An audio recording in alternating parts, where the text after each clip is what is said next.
Bhagavad Gita chapter 4 third శ్లోక.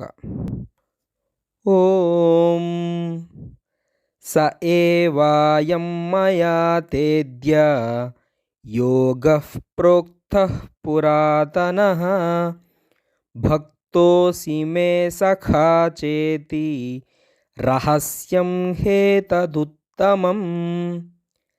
స ఏవాయం మయా తేద్య యోగః ప్రోక్తః పురాతనః భక్తోసి మే సఖా చేతి రహస్యం హేతదుత్తమం.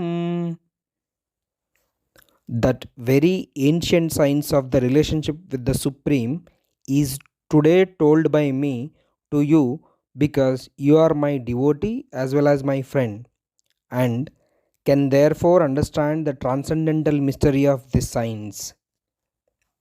నీవు నా భక్తుడవు మరియు స్నేహితుడవు కావున ఈ శాస్త్రపు ఉత్తమమైన రహస్యమును అర్థము చేసుకొనగలవని భగవానునితో గల సంబంధమును తెలియజేయు పురాతన శాస్త్రమును నేడు నీకు తెలుపుచున్నాను.